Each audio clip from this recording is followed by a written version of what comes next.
In a world saturated with noise and rhetorical excess, Lalu Metev remains deliberately silent, not due to a lack of insight or conviction.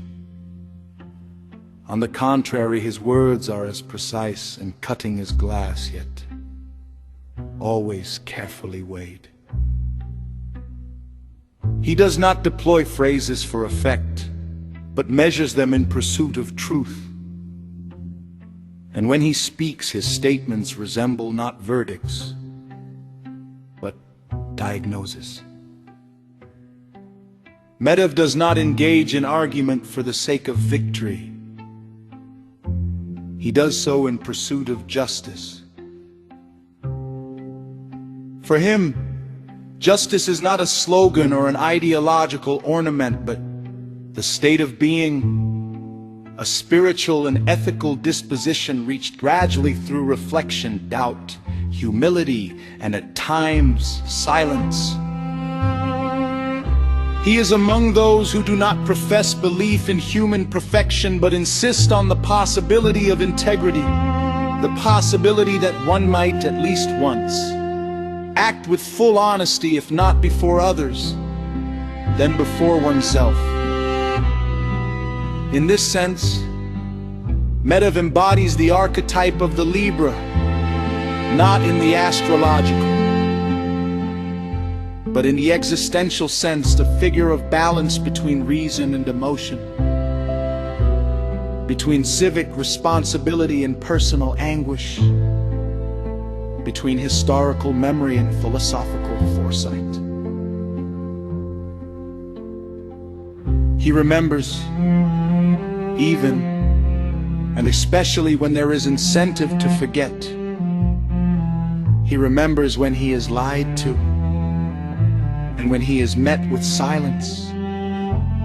For Metev, silence itself is expressive, a form of ethical and political speech revealing not only the speaker's character but their stance towards truth. He has little tolerance for fear disguised as prudence. His commitment to language and history is not nostalgic but rigorous. It demands engagement, accountability, and depth. The texts he produces do not console, they provoke.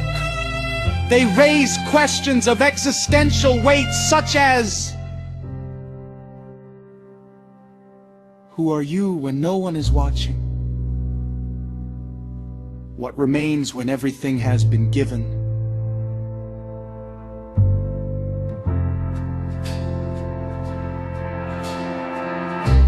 His public writing resists sensationalism. It interrogates myths, recovers occluded truths, and reevaluates events and figures with clarity and depth. Metev's concern is not whether he is approved of, but whether he is genuinely understood, in substance, not in form. When he returns to a subject, as he often does, it is not to reiterate or assert, but to re-examine, to refine, and to distinguish anew between truth and suggestion, between essence and appearance. Libra, not a sign, but a nature. A conscience, a question, and a response, held in tension, yet inseparable.